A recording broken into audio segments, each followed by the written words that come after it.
नमस्कार, मैं हूं दिनेश नागर और आप देख रहे हैं आपका मनपसंद news channel news MP India. आज किसानों के लिए खास बात यह है कि किसानों को अपनी फसलों में नुकसान जो हो रहा है ठंड की वजह से, कोहरे की वजह से, उसके बचाव के लिए न्यूज़ एमपी इंडिया चैनल के माध्यम से किसानों को उचित सलाह डॉक्टर जेके कन्नौजिया, जो कि वरिष्ठ वैज्ञानिक और कृषि विज्ञान केंद्र सेवनिया के प्रभारी हैं, उनसे बात कर कैसे अपनी रबी की फसलों में ठंड से होने वाले नुकसान से किसान भाई अपनी फसलों को बचा सकते हैं, इस पर खास एक पेशकश की है। और कुछ भाग इसमें ये दिखाए गए हैं कि इन उपायों को अगर किसान भाई अपनाते हैं तो अपने फसल में नुकसान होने से अपनी फसलों को आसानी से बचाया जा सकता है। आइए हम कृषि वैज्ञानिक डॉक्टर जेके कन्नौजिया से बात करते हैं और समझते हैं कि हम कैसे इस मौसम में अपनी फसलों को ठंड से बचा सकते हैं। आइए सुनाते हैं ये खास रिपोर्ट। नमस्कार, आज हम कृषि विज्ञान केंद्र सेवनिया सीहोर में हैं और यहाँ अभी जो लगातार पाले जैसी स्थिति बन रही है, इस पर हमारे साथ कृषि विज्ञान केंद्र के वरिष्ठ वैज्ञानिक डॉक्टर कन्नौजिया जी हैं। हम उनसे जानते हैं और किसानों के लिए उचित सलाह भी न्यूज़ एमपी इंडिया चैनल के माध्यम से देना चाहेंगे। सर, आपका बहुत बहुत स्वागत है। दिनेश जी नमस्कार, और हमारे सभी किसान बंधुओं को नमस्कार। सही है जो आपने कहा कि जो वर्तमान मौसम की परिस्थितियां हैं, इनमें पाला लगने की संभावना या पाले से फसलों को नुकसान होने की संभावना बहुत, और जब ऐसी स्थितियां आती हैं तो खासतौर से पाला ना भी गिरे लेकिन सर्दी अगर की संभावना होती है, फलदार वृक्षों में भी पाले के काफ़ी गंभीर परिणाम होते हैं।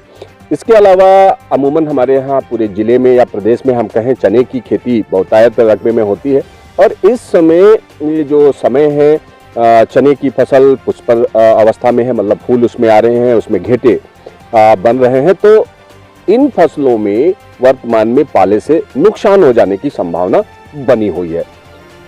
अब बात आती है कि हमारे किसान भाई इसके बचाव के लिए क्या करें। तो सबसे महत्वपूर्ण बात है कि पाला आने का अंदेशा हमारे किसानों को हम थोड़ा समझाने चाहेंगे।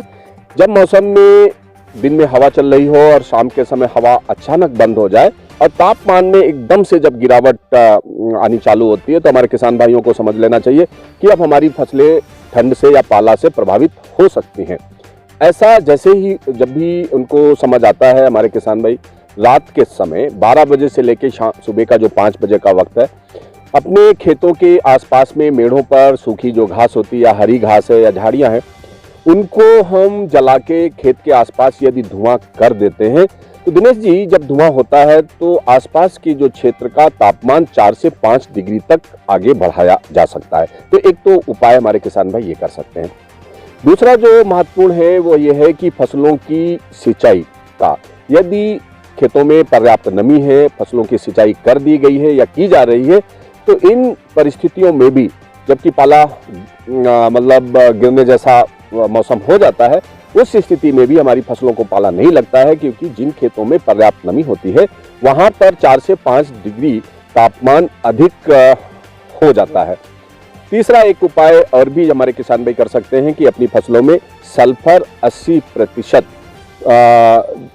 जो सल्फर डस्ट है उसके 500 ग्राम मात्रा प्रति एकड़ में छिड़काव करके भी पाले के प्रकोप को कम कर सकते हैं, उसमें आंशिक कमी वो ला सकते हैं। तो ये कुछ एहतियात हैं हमारे किसान भाइयों को वर्तमान समय में अपनाने की आवश्यकता है। यदि किसान भाई इनमें से कोई भी एक उपाय अपना लेते हैं तो पाले से होने वाला जो भारी नुकसान की जो संभावना बन रही है या बन जाती है, उससे हमारे किसान भाई बच सकते हैं और अपनी फसलों को बचा सकते हैं। तो ये थे कन्नौजिया जी, जिन्होंने किसानों को पाले से बचने के लिए तमाम उपाय बताए हैं। हम एक चीज़ और जानना चाहते हैं कि चैनल के माध्यम से कृषि विज्ञान केंद्र किसानों के लिए कोई संदेश देना चाहता है तो?